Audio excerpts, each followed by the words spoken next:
Bayangkan, suatu pagi di tahun 2030, pekerjaan hilang, harga-harga naik tanpa kendali, dan orang-orang mulai panik.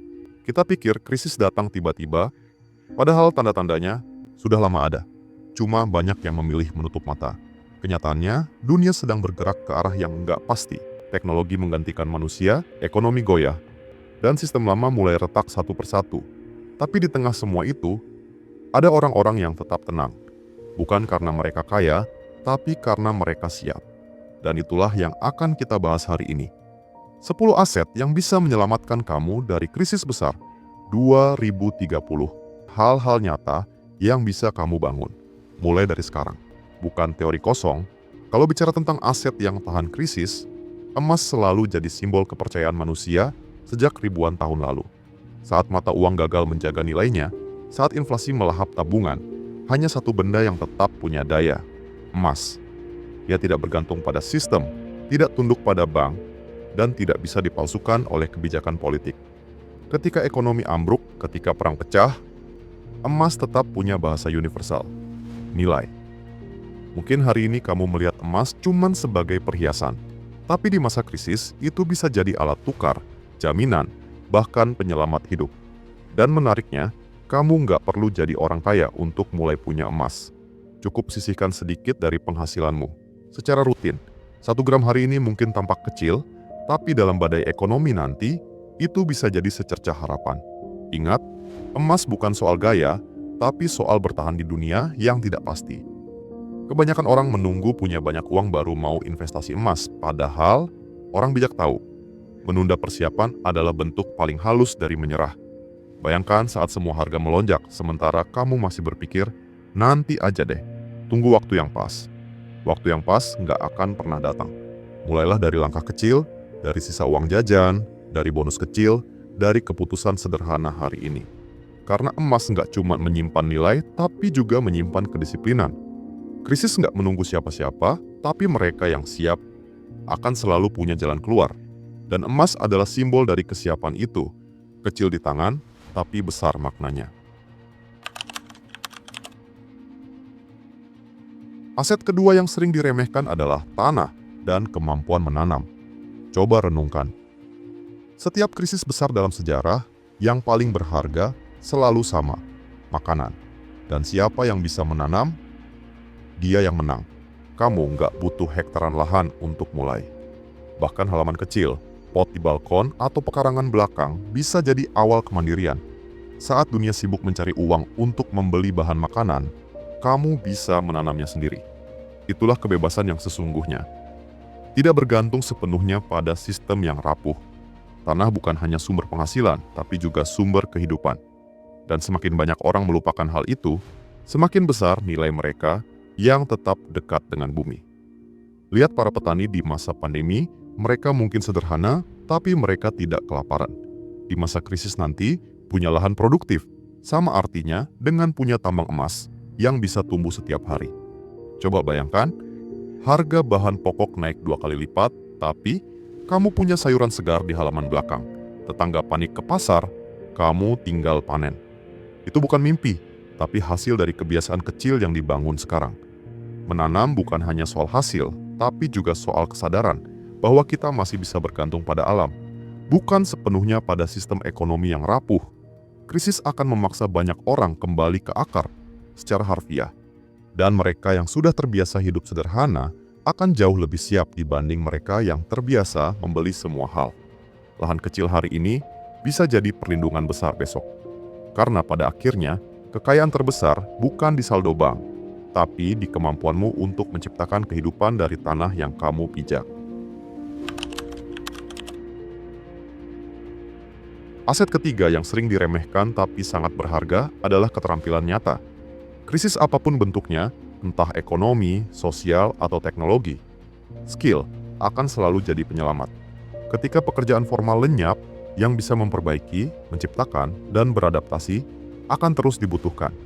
Skill seperti memperbaiki barang, memasak, membuat sesuatu, berdagang, menulis, hingga kemampuan komunikasi, semuanya bisa jadi sumber penghasilan dan daya hidup. Uang bisa habis, aset bisa dicuri, tapi keterampilan nggak akan pernah hilang. Ia tumbuh setiap kali kamu belajar sesuatu yang baru. Dan menariknya, skill itu seperti otot. Makin sering kamu latih, makin kuat dia jadi pegangan. Krisis bisa menghapus jabatan, tapi nggak akan pernah menghapus kemampuan. Jadi kalau hari ini kamu merasa belum punya banyak, jangan khawatir. Mulailah belajar hal kecil yang bisa bermanfaat untuk diri sendiri dan orang lain. Karena di masa depan, orang yang punya kemampuan akan jadi orang yang tak tergantikan.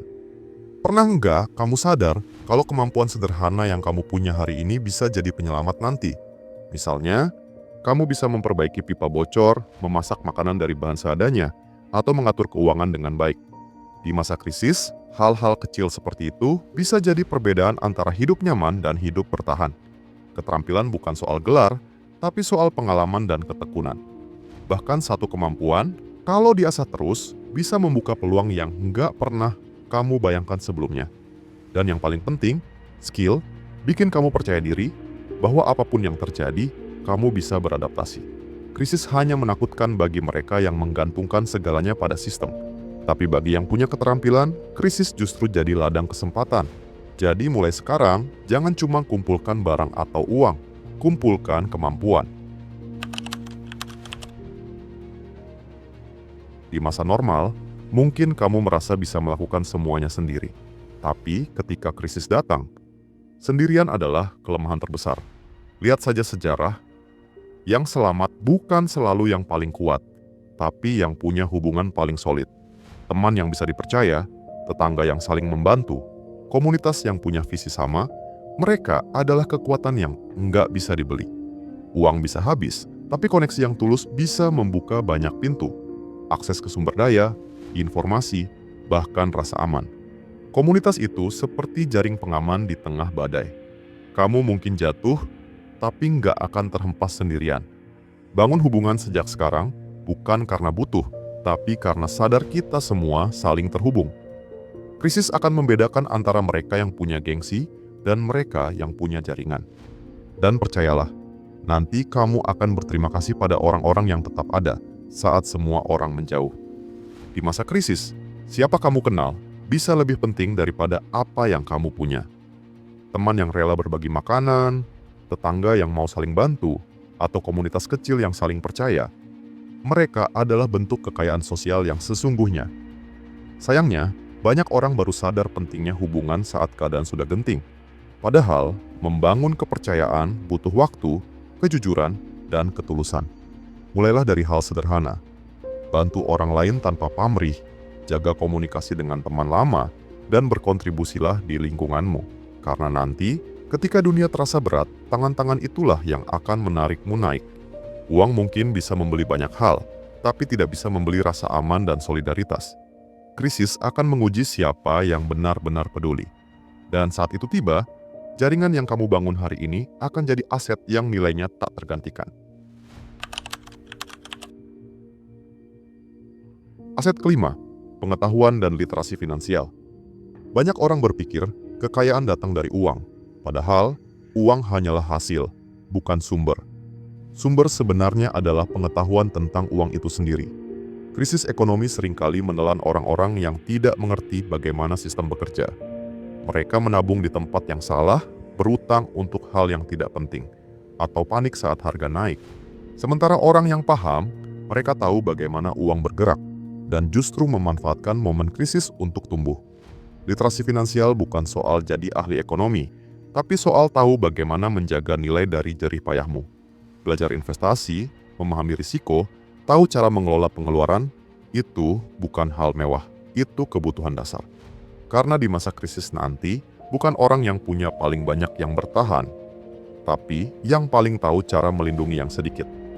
Banyak orang bekerja keras seumur hidup, tapi tetap merasa nggak cukup. Bukan karena mereka malas, tapi karena mereka tidak pernah diajarkan cara membuat uang bekerja untuk mereka. Mereka menukar waktu untuk uang, tanpa sadar bahwa nilai waktu bisa menurun ketika inflasi menggila. Di masa krisis, kebodohan finansial jadi jebakan paling berbahaya. Mereka yang tidak paham sistem akan panik, menjual saat seharusnya membeli, atau membeli saat seharusnya menunggu. Sementara mereka yang punya pengetahuan akan tetap tenang di tengah kekacauan. Pengetahuan membuatmu bisa berpikir jernih saat semua orang kehilangan arah. Jadi, sebelum mencari cara memperbanyak uang, belajarlah bagaimana cara menjaganya. Karena uang yang tak dijaga dengan pengetahuan hanya akan hilang dalam ketidaktahuan. Aset keenam, energi mandiri dan teknologi alternatif. Kita hidup di zaman yang sangat bergantung pada listrik, bahan bakar, dan jaringan digital. Tapi bayangkan, jika suatu hari sistem itu runtuh, pemadaman panjang, kelangkaan bensin, atau akses internet yang tiba-tiba terbatas. Kebanyakan orang akan lumpuh karena seluruh hidupnya tergantung pada energi yang dikendalikan segelintir pihak. Disinilah nilai dari energi mandiri muncul. Punya panel surya di atap, generator kecil, atau sistem penyimpanan air bersih bisa jadi penyelamat dalam keadaan darurat. Bukan soal gaya hidup hijau semata, tapi soal kemandirian hidup. Teknologi alternatif memberi kamu kekuatan untuk tetap berjalan ketika dunia berhenti. Bayangkan betapa berartinya menyalakan lampu di saat semua orang gelap gulita. Kemandirian energi bukan hanya kenyamanan, tapi bentuk kebebasan di era ketidakpastian. Banyak orang berpikir, energi alternatif itu hanya untuk orang kaya atau idealis. Padahal, ini soal strategi bertahan. Panel surya kecil, pompa air manual, atau bahkan kompor hemat energi, semua bisa jadi investasi yang nilainya lebih besar dari emas ketika krisis datang. Karena, di saat semua orang berebut sumber daya, kamu sudah punya sistem sendiri untuk bertahan. Teknologi bukan musuh, tapi alat yang bisa menyelamatkanmu jika digunakan dengan bijak. Mulailah dari yang kecil. Kurangi ketergantungan pada listrik berbayar, pelajari cara menghemat energi, dan pikirkan bagaimana caranya hidup lebih mandiri. Krisis seringkali datang tanpa pemberitahuan. Tapi mereka yang sudah menyiapkan diri akan hidup dengan tenang bahkan di tengah gelapnya dunia. Energi mandiri bukan tentang masa depan jauh, tapi tentang bagaimana kamu bertahan hari ini. Aset ketujuh, tubuh dan kesehatanmu sendiri. Dalam masa krisis, rumah sakit bisa penuh, obat bisa langka, dan biaya pengobatan bisa melonjak berkali lipat. Tapi orang yang sehat punya pertahanan alami yang tak bisa dibeli dengan uang. Kesehatan bukan cuma soal tidak sakit, tapi tentang bagaimana tubuhmu siap menghadapi tekanan, kekurangan, bahkan ketakutan. Tubuh yang kuat membuat pikiran jernih. Dan pikiran jernih membuat keputusan yang menyelamatkan.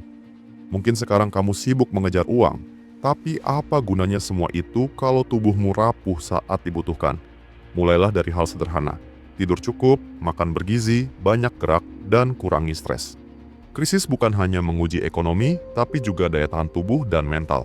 Karena kalau kamu tumbang, semua rencana dan aset yang kamu kumpulkan akan ikut runtuh. Kesehatan adalah pondasi. Tanpa itu, semua strategi hanyalah teori. Kita sering bilang, nanti aja olahraga, nanti aja jaga makan, seolah tubuh bisa terus menunggu. Padahal, tubuh itu seperti aset paling setia. Kalau kamu rawat, dia melindungi. Kalau kamu abaikan, dia perlahan menagih balas. Krisis besar bisa datang dalam banyak bentuk. Kelangkaan makanan, stres sosial, perubahan cuaca ekstrim. Dan orang yang paling siap menghadapinya adalah mereka yang menjaga daya tahan tubuhnya sejak dini. Jangan tunggu sakit baru sadar pentingnya sehat. Bahkan di masa sulit, tubuh sehat membuatmu bisa berpikir, bekerja, dan melindungi orang-orang yang kamu sayangi. Kayak tanpa sehat sama saja seperti punya mobil mewah, tapi tanpa bensin. Mulailah berinvestasi pada tubuhmu, karena dia satu-satunya aset yang kamu bawa kemanapun, bahkan saat segalanya runtuh. Aset kedelapan, reputasi dan kepercayaan. Di masa normal, mungkin kamu nggak terlalu memikirkannya. Tapi di masa krisis, kepercayaan jadi mata uang paling berharga. Orang akan memilih siapa yang mereka percaya, bukan siapa yang paling kaya. Reputasi dibangun dari hal-hal kecil, ucapan yang dijaga, janji yang ditepati, sikap yang konsisten. Sekali rusak, sulit diperbaiki. Tapi kalau dijaga, ia bisa membuka pintu yang tak bisa dibuka dengan uang. Bayangkan di tengah kekacauan, seseorang mempercayakan makanan, uang, atau kesempatan padamu. Bukan karena kamu minta, tapi karena kamu dipercaya. Itu kekuatan yang luar biasa. Dalam krisis, kepercayaan akan menentukan siapa yang diajak bekerja sama, siapa yang diberi informasi duluan, dan siapa yang ditinggalkan. Reputasi adalah warisan tak kasat mata yang bisa menyelamatkanmu, bahkan ketika segalanya hancur.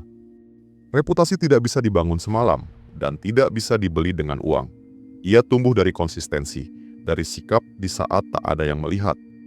Di masa krisis nanti, orang akan saling menguji. Siapa yang jujur, siapa yang licik, siapa yang bisa diandalkan.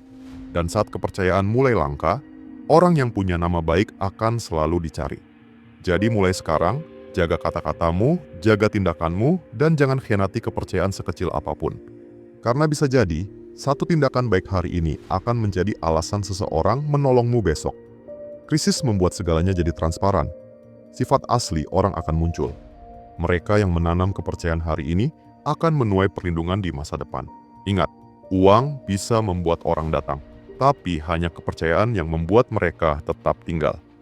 Aset ke-9, aset digital dan akses terhadap informasi. Dunia kini bergerak dalam kecepatan data. Yang tahu lebih dulu, melangkah lebih cepat. Yang terlambat, tertinggal. Di masa krisis, informasi akan jadi kompas. Menentukan siapa yang bertahan dan siapa yang tersesat. Punya akses terhadap berita yang benar, data yang akurat, dan kemampuan membaca arah perubahan akan jadi kekuatan besar. Tapi bukan cuma soal informasi. Aset digital seperti karya online, lisensi, platform pribadi, atau bisnis berbasis internet bisa tetap berjalan, bahkan saat dunia fisik terguncang. Banyak orang kehilangan pekerjaan di masa krisis, tapi mereka yang punya aset digital masih bisa menghasilkan dari rumah. Internet bukan hanya tempat hiburan, tapi juga ladang masa depan. Gunakan teknologi bukan untuk melarikan diri, tapi untuk menciptakan nilai. Karena di masa depan, siapa yang menguasai informasi, dialah yang menguasai arah hidupnya. Kita hidup di zaman yang kaya informasi, tapi miskin kesadaran. Setiap hari ribuan data lewat di layar kita, tapi berapa banyak yang benar-benar kita pahami? Krisis akan membuat informasi jadi senjata. Bisa menyelamatkan, tapi juga bisa menyesatkan. Itulah kenapa kemampuan memilah dan memahami informasi jadi aset yang tak ternilai. Mulailah dari sekarang. Pilih sumber yang bisa dipercaya, belajar hal-hal baru tentang keuangan, energi, hingga cara bertahan hidup. Jangan remehkan kekuatan satu akun kecil yang kamu bangun, satu skill digital yang kamu pelajari, atau satu karya yang kamu unggah. Semua itu bisa jadi penyelamat di saat dunia fisik tertutup. Gunakan dunia digital bukan sekadar untuk scroll tanpa arah, tapi untuk menyiapkan masa depanmu. Karena di era modern, ketidaktahuan bukan lagi alasan, tapi pilihan. Aset ke-10, mental dan spiritualitas yang kuat. Krisis bukan cuma soal kehilangan uang, pekerjaan, atau harta. Krisis sejati terjadi di dalam kepala, ketika ketakutan mulai mengambil alih harapan. Banyak orang runtuh bukan karena situasi, tapi karena pikirannya sendiri. Dan di titik itulah, mental dan spiritualitas menjadi tameng terakhir. Kemampuan untuk tetap tenang di tengah kepanikan, untuk tetap bersyukur di tengah kehilangan, dan untuk tetap percaya saat semua tampak gelap. Itu kekuatan yang tak bisa diajarkan di sekolah. Mental yang kuat bukan berarti tidak takut, tapi tahu bagaimana berdiri, meski takut.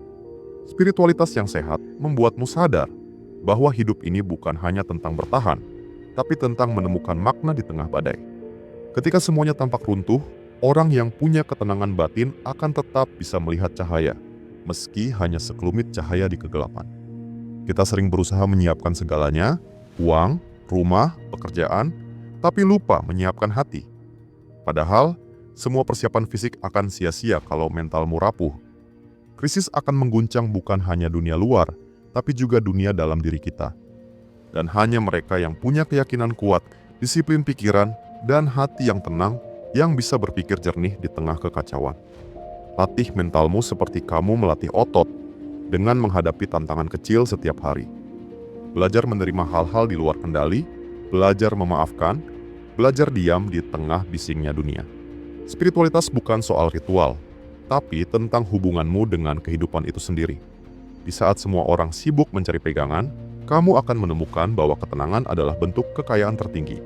Karena pikiran yang damai bisa menciptakan keputusan yang menyelamatkan, bahkan ketika dunia kehilangan arah. Krisis 2030 mungkin tak bisa kita hindari, tapi kita bisa memilih bagaimana cara menghadapinya.